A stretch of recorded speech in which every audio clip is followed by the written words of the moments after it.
महाशिवरात्रि। लोग कहते हैं यह शिवजी की शादी की सालगिरह है, लेकिन सच कहूं यह आधी अधूरी बात है। ये रात सिर्फ जश्न की नहीं बल्कि उस खौफनाक अंधेरे की गवाह है जब पूरी दुनिया खत्म होने की कगार पर थी। एक ही रात में 3 ऐसी घटनाएं घटी जिन्होंने ब्रह्मांड का नक्शा बदल दिया। जरा सोचिए, एक तरफ शादी की शहनाइयां थीं, तो दूसरी तरफ मौत का जहर, और तीसरी तरफ एक ऐसी आग थी जो ब्रह्मा और विष्णु का घमंड चकनाचूर कर रही थी। अगर आप यह वीडियो 16 फरवरी से पहले देख रहे हैं तो सावधान हो जाइए, क्योंकि आज हम शिवलिंग के प्रकट होने की वो कहानी सुनेंगे जिसे सुनकर आपके रोंगटे खड़े हो जाएंगे। कहानी पर आते हैं। एक बार ब्रह्मा जी और विष्णु जी में युद्ध छिड़ गया। दोनों लड़ रहे थे कि मैं महान हूँ। नहीं, मैं तुमसे ज्यादा महान हूँ।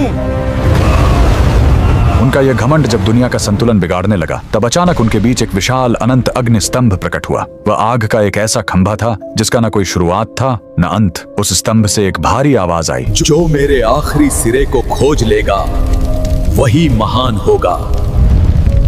ब्रह्मा जी हंस बनकर ऊपर उड़े और विष्णु जी वराह बनकर नीचे गए। हजारों साल बीत गए, विष्णु जी को अंत नहीं मिला। उन्होंने अपनी हार मान ली, लेकिन ब्रह्मा जी ने वापस आकर झूठ बोला कि उन्हें अंत मिल गया है। उसी पल उस आग से काल भैरव प्रकट हुए और सजा के तौर पर उन्होंने ब्रह्मा जी का वो सिर काट दिया जिससे उन्होंने झूठ बोला था। उनका अहंकार टूट गया। चूंकि शिवजी आग के रूप में आए थे, वो बहुत गर्म थे। तब देवताओं ने उन्हें शांत करने के लिए उन पर जल और दूध चढ़ाया। यही वो पहला दिन था जब शिवलिंग पर रुद्राभिषेक की शुरुआत हुई। लेकिन कहानी यहीं खत्म नहीं होती। एक बार जब देवता श्रीहीन यानी कमजोर हो गए थे, तो अपनी शक्ति वापस पाने के लिए समुद्र मंथन हुआ। सबको उम्मीद थी अमृत की, लेकिन निकला क्या? हलाहल विष। पूरी दुनिया जलने लगी। तब फिर वही भोलेनाथ आगे आए। संसार को बचाने के लिए उन्होंने उस उबलते हुए जहर को पी लिया और अपने कंठ में रोक लिया। जहर की गर्मी से शिवजी का शरीर तपने लगा। उस जलन को शांत करने के लिए सभी देवताओं ने उन पर पूरी रात गंगा जल, दूध और बेलपत्र चढ़ाया। उन्हें नींद न आ जाए, इसलिए पूरी रात देवताओं ने गीत गाए और जागरण किया।